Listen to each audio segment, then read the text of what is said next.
Hello students, आज का हमारा टॉपिक है ज़ीरोफाइट्स, जिनमें हम ज़ीरोफिटिक प्लांट या ऐसे प्लांट जो बहुत ही ड्राई कंडीशंस में पाए जाते हैं, बहुत ही शुष्क रीजन्स में मिलेंगे, उनके बारे में हम देखेंगे। तो ज़ीरोफाइट्स इसमें हम देखते हैं शुष्क स्थान या ड्राई रीजन्स में पाए जाने वाली वेजिटेशन ज़ीरोफाइट कहलाते हैं, कि ऐसे प्लांट जो कि ज़ीरोफाइट होंगे या ड्राई रीजन्स में पाए जाते हैं जहाँ की पानी की कमी बहुत ही ज़्यादा होती है। तो ऐसे पादपों में क्या होता है, जलाभाव को सहने की क्षमता पाई जाती है। इसी तरह से गैंटेल के अनुसार शुष्क आवास में उगने वाले पादप जीरोफाइट होते हैं, जो विशिष्ट बाह्य व आंतरिक संरचनाओं व कार्य की फिजियोलॉजिकल एडेप्टेशन के कारण अपने जीवन में वायुमंडलीय मृदीय शुष्कता के प्रभावों को सहने में सक्षम होते हैं। तो गैंटेल ने किस तरह से इन्हें डिफाइन किया, क्या डेफिनेशन दी, कि ये ड्राई कंडीशन में मिलने वाले प्लांट्स होते हैं और इनके जो बाहर के और अंदर जो इनकी स्ट्रक्चर्स होती है, साथ में जो इनके फिजियोलॉजिकल एडेप्टेशन होते हैं, वो इस प्रकार से होते हैं कि ये जो ड्राई कंडीशंस है उनको इजीली टॉलरेट कर सकते हैं। Xerophytic plant rate of transpiration इसमें ज़्यादा होती है। जो जीरोफिटिक प्लांट हैं इनमें क्या होगा, रेट ऑफ ट्रांसपिरेशन ज़्यादा होती है, इसीलिए इनमें मॉडिफिकेशंस भी पाए जाते हैं। अब यहाँ देखते हैं classification of xerophyte on the basis of habitat. Habitat या आवास के आधार पर जीरोफाइट का क्लासिफिकेशन किस प्रकार से होता है। सबसे पहला देखते हैं लिथोफाइट या शैलोदविद। तो ये ऐसे प्लांट हैं जो कि चट्टानों पर या पहाड़ों पर ग्रो करते हैं।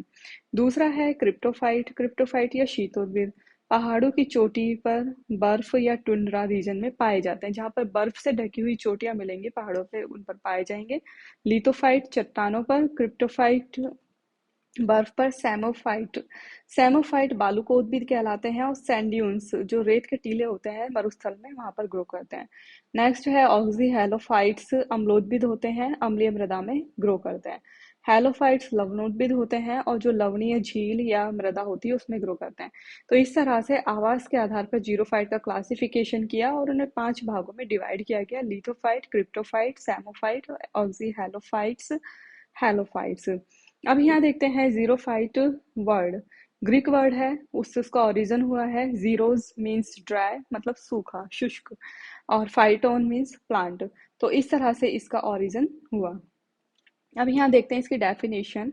Dry condition and dry habitat में ग्रो करने वाले प्लांट जीरोफाइट कहलाते हैं। कंडीशन और हैबिटेट दोनों ही ड्राई हो तो उनको जीरोफाइट प्लांट कहते हैं। Rate of transpiration is more than rate of absorption. जो वाटर एब्जॉर्प्शन की जो रेट है उससे ज़्यादा ट्रांसपिरेशन की रेट यहाँ पर देखी जाती है जीरोफाइट्स में।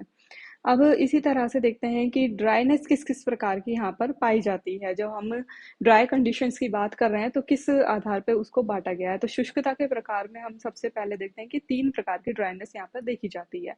पहला है फिजिकल ड्राइनेस या भौतिक शुष्कता। भौतिक शुष्कता से मतलब हो गया पानी की हकीकत में कमी है, कि वास्तविक कमी पानी की पाई जाएगी मिट्टी के अंदर। तो ऐसे आवासों में जल की वास्तविक कमी होती है, रियल डेफिशिएंसी देखी जाती है। सॉइल यहाँ पर वाटर होल्डिंग कैपेसिटी बहुत ही कम होती है। जैसे रेगिस्तान की जो मृदा होती है, सॉइल होती है, उसकी वाटर होल्डिंग कैपेसिटी बिल्कुल कम होगी। तो कम होने के कारण क्या होगा, वहां पर पानी होल्ड नहीं हो पाएगा और वो जो कंडीशंस है वो अपने आप ड्राई होती हैं। तो इस कारण यहाँ पे जलवायु शुष्क होती है। एग्जाम्पल है इसके फिजिकल ड्राइनेस के: डेजर्ट, रॉक सरफेस, शुष्क स्थान या एरिड रीजन्स। हॉट डिजर्ट्स इसके बेस्ट एग्जांपल है, जहाँ पे रेनफॉल भी बहुत कम होता है, टेम्परेचर ज़्यादा होता है और जो एयर होती है वो बिल्कुल ड्राई पाई जाती है। नेक्स्ट देखते हैं फिजियोलॉजिकल ड्राइनेस या कार्यकीय शुष्कता।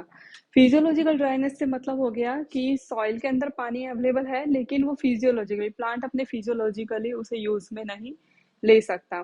तो यहाँ पर वाटर प्रचुरता में मिलता है, लेकिन अनफेवरेबल कंडीशन या प्रतिकूल परिस्थितियों के कारण प्लांट वाटर एब्जॉर्ब नहीं कर पाते हैं। तो जैसे कि अगर सॉइल के अंदर साल्ट ज़्यादा है, एक्सेस ऑफ साल्ट देखी जा रही है, लवण की अधिकता है, तो उस पानी को एब्जॉर्ब नहीं कर पाएगा।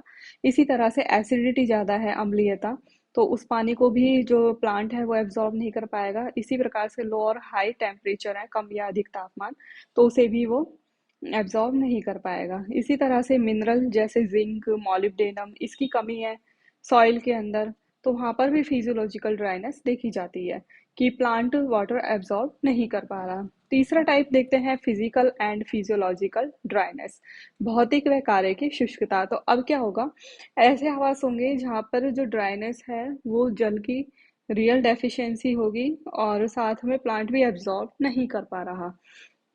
फिजिकल कि सॉइल के अंदर पानी की कमी है, फिजियोलॉजिकल अगर आता भी है तो उसे एब्जॉर्ब नहीं कर पाएगा।